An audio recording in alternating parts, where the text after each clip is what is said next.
इयत्ता 9वी विज्ञान आणि तंत्रज्ञान या विषयातील प्रकरण नंबर 1 लॉ ऑफ मोशन या प्रकरणाचा आपण अभ्यास करत आहोत। आजच्या तासाला आपल्याला युनिफॉर्म मोशन आणि नॉन युनिफॉर्म मोशन म्हणजे काय या विषयीचा अभ्यास करायचा आहे। युनिफॉर्म याचा अर्थ होतो एक समान। युनिफॉर्म म्हणजे एक समान आणि मोशन म्हणजे काय आहे, गती। युनिफॉर्म मोशन म्हणजे काय असेल, एक समान गती। नॉन युनिफॉर्म मोशन म्हणजे नेक समान गती, नेक समान गती।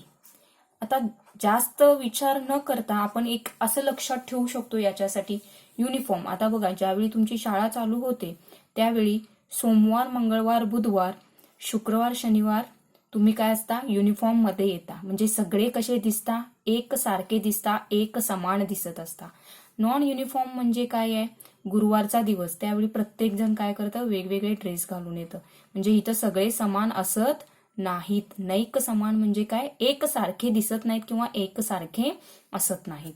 आता युनिफॉर्म मोशन म्हणजे काय, आपल्याला जो स्टडी करायचा आहे तो गतीविषयक करायचा आहे। मग एक समान गती म्हणजे काय किंवा युनिफॉर्म मोशन याचे आपण डेफिनेशन काय सांगू शकतो, the motion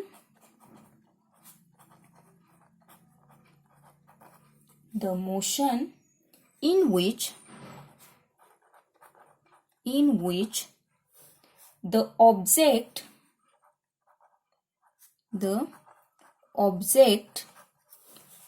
covers equal distance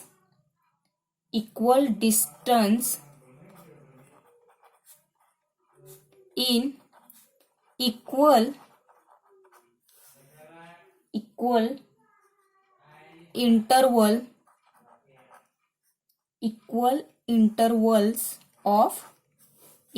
intervals of time is called uniform motion.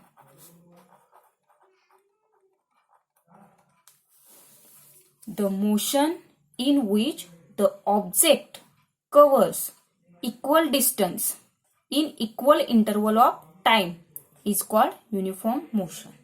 म्हणजे आता काय बघा याचा अर्थ, ऑब्जेक्ट म्हणजे इथं तुम्ही काय करू शकता, एखादी गाडी घेऊ शकता किंवा एखादी सायकल घेऊ शकता किंवा एखादी व्यक्ती चालत जात असेल तर त्यालाही तुम्ही इथं काय करू शकता, कन्सिडर करू शकता। म्हणजे हा ऑब्जेक्ट म्हणजे लक्षात आला, इथं काहीही असू शकतं, गाडी असू शकते, सायकल असू शकतं, विमान असू शकतं, ट्रेन असू शकते, कोणताही ऑब्जेक्ट कव्हर्स इक्वल डिस्टन्स म्हणजे काय, इक्वल म्हणजे समान अंतर, काय करणार आहे तो, समान अंतर कापणार आहे, कधी, एका ठराविक वेळेमध्ये।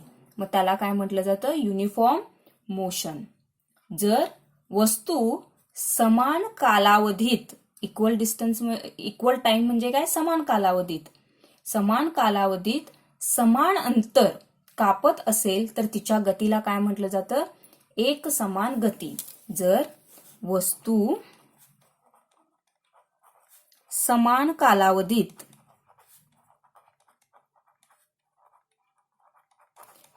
इक्वल इंटरवल ऑफ टाइम म्हणजे काय, समान कालावधीत समान अंतर, इक्वल डिस्टन्स, समान अंतर कापत असेल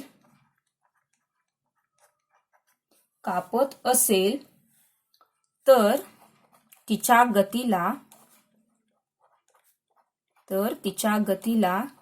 युनिफॉर्म किंवा एक समान गती असं म्हटलं जातं। लक्षात आली डेफिनेशन, तुम्ही वहीमध्ये तुमच्या लिहायची आहे। The motion in which the object covers equal distance in equal interval of time is called uniform motion. ठराविक कालावधीत, समान कालावधीत समान अंतर, लक्षात येते का, equal distance in equal interval, हे लक्षात ठेवा, हा महत्वाचा आहे। Equal distance in equal intervals, समान कालावधीत समान अंतर कापत असणाऱ्या ऑब्जेक्टला युनिफॉर्म मोशन असं म्हणायचं. आता नॉन युनिफॉर्म मोशन म्हणजे न समान गती म्हणजे काय असेल? इथं आहे हीच डेफिनेशन आहे, फक्त काय लिहायचंय बघा, the motion in which the object covers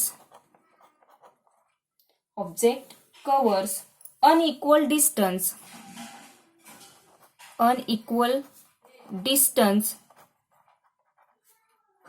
ह्या फक्त इक्वलच्या ठिकाणी आपण काय यूज करणार आहे शब्द? Unequal distance. बाकीची डेफिनेशन आहे तशीच असेल.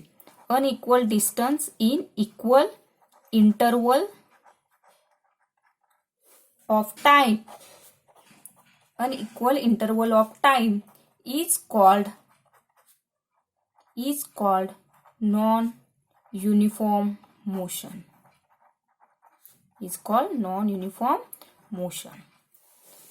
जर एखादी वस्तू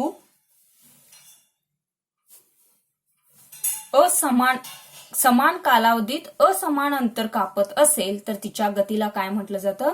नैक समान गती. म्हणजे या ठिकाणी काय आहे? डिस्टन्स इक्वल आहे, टाइम इंटरवल सुद्धा काय असणार आहे? इक्वल असणार आहे. पण या ठिकाणी कसं होणार? डिस्टन्स हा अनइक्वल असेल, काही वेळा डिस्टन्स जास्त असेल तर काही वेळा कमी असेल, पण त्याच्यासाठी लागणारा जो टाइम इंटरवल असेल तो काय असणार आहे? सेम. याच्यासाठी आपण एक एक्झाम्पल पाहणार आहोत. त्या एक्झाम्पल वरून तुम्हाला ह्या डेफिनेशन्स दोन्ही लक्षात येतील. डेफिनेशन सोप्या आहेत, सगळ्यांनी वहीमध्ये लिहायच्या आहेत आणि त्या पाठांतर देखील करायचे आहेत. पुन्हा एकदा बघा, uniform motion, the motion in which the object covers equal distance in equal interval of time. The motion in which the object covers unequal distance in equal interval of time. हा दोन्ही डेफिनेशन तुम्ही लक्षात ठेवायच्या आहेत. याच्यासाठी आज आपण आता एक्झाम्पल पाहणार आहोत. एक्झाम्पल काय आहे बघा.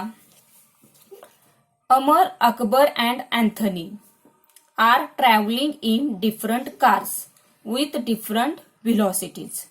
The distance covered by them during different time interval are given in the following table. आता अमर नावाचा, अकबर आणि अँथनी नावाची काय आहे? 3 मुले आहेत. त्यांनी काय केले? स्वतःची गाडी घेतलेली आहे आणि त्या स्वतःच्या गाडीने ते काय करालेत? वेगवेगळ्या वेगानं प्रवास करत आहेत. आणि त्यांनी जो प्रवास केलेला आहे किंवा ते जे प्रवास करत असताना कापलेलं अंतर आहे ते या ठिकाणी तुम्हाला दिलेलं आहे. इथं बघा, पहिला काय आहे? Time in the clock. घड्याळाप्रमाणे इथं टायमिंग दिलेलं आहे, घड्याळी वेळ दिलेली आहे. Distance covered by Amar in kilometre, distance covered by Akbar in kilometre आणि distance covered by Anthony in kilometre. हे तिघं मुलं काय करतायत? वेगवेगळ्या वेगाने प्रवास करत आहेत आणि त्यांचं किलोमीटर मधलं इथं अंतर दिलेलं आहे आणि इथं घड्याळी वेळ दिलेली आहे. 5 वाजता काय केले? ते सगळेजण 0 किलोमीटर वरती होते, म्हणजे अजून प्रवासाला त्यांनी सुरुवात केलेली नव्हती.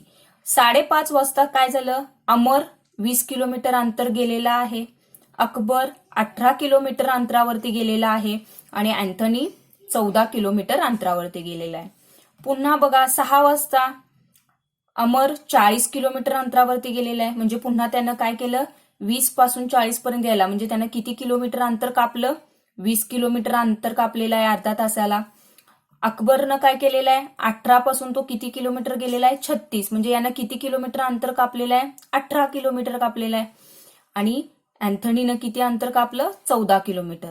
पुन्हा बघा, 6:30 वाजता अमर 60 किलोमीटर वरती आहे, अकबर 42 किलोमीटर वरती आहे, अँथनी 42 वरती. पुन्हा 7 वाजता 80, 70, 56. 7:30 वाजता 100, 95, 70 आणि 8 वाजता 120, 120 आणि 84. मग इथं बघा, प्रत्येकामध्ये टाइम इंटरवल काय आहे? अर्धा तासाचा फरक आहे, बरोबर आहे का? 5, 5:30, 6, म्हणजे इथं टाइम इंटरवल काय आहे? अर्धा तास आहे, 30 मिनिटं आहेत, म्हणजे इथं काय आहे? सेम टाइम इंटरवल आहे. टाइम काय आहे? इथं समान आहे, अर्धा तासाचाच फक्त फरक आहे. अमरनं जे कापलेलं अंतर आहे त्या अंतरामध्ये पण ते बघा 20 20 एके 20, 20 दोन्ही 40, 20 त्रिक 60, 20 चौक 80, 20 पाचा 100, 20 संग 20 600. म्हणजे यानं जे अंतर कापलेलं आहे ते डिस्टन्स सुद्धा काय आहे, इक्वल डिस्टन्स आहे. टाइम इंटरवल सुद्धा इक्वल आहे, डिस्टन्स ट्रॅव्हल्ड सुद्धा काय आहे, इक्वल आहे. त्यामुळं अमर काय झालेला आहे, एक समान गतीमध्ये गेलेला आहे, युनिफॉर्म मोशन मध्ये आहे तो. लक्षात येत आहे. आता इथं बघा अकबरने काय केलेलं आहे, 18 दोन्ही 36, 18 त्रिक 42, 18 पंचे 70, 95, 120. इथं आता काय झालेलं आहे, 70 आणि 95 बघा. इथं त्याने स्पीडमध्ये काय झालेलं आहे, त्याचा बदल झालेला आहे. इथंपर्यंत 70 म्हणजे सेम इक्वल टाइम इंटरवल होता, पण 70 नंतर इथं काय यायला पाहिजे होतं, 88 यायला पाहिजे होतं, हो ना. बघा कुठेतरी चुका लागल्या, 18 36, हा इथंच चुकलेलं आहे, 18 36. हा इथं किती यायला पाहिजे होतं, 36 नंतर 54 यायला पाहिजे होतं, बरोबर आहे. पण इथं किती आलेलं आहे, 42 आलेलं आहे. म्हणजे इथं त्यानं अर्ध्या तासाला समान अंतर कापलेलं आहे का, नाही. तर इथं टाइम इंटरवल सेम आहे, पण इथं काय आहे, अनइक्वल डिस्टन्स आहे.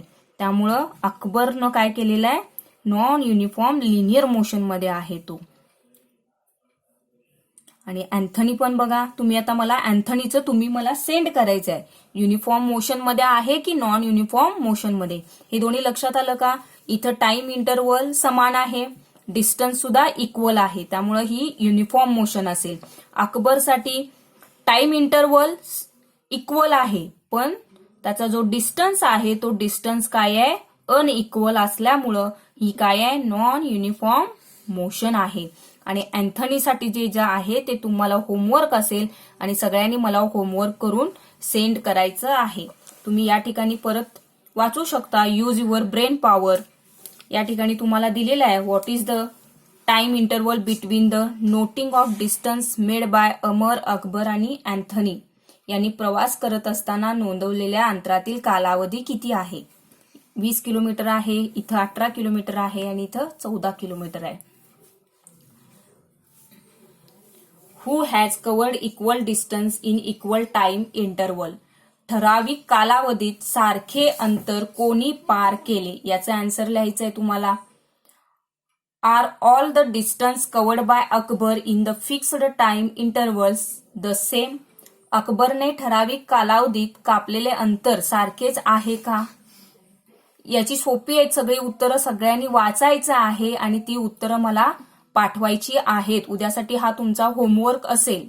सगळ्यांनी होमवर्क केला तरच पुढच्या तासाचे व्हिडिओ सेंड केले जातील. त्यामुळे सगळ्यांनी हा होमवर्क करायचा आहे आणि सेंड करायचा आहे.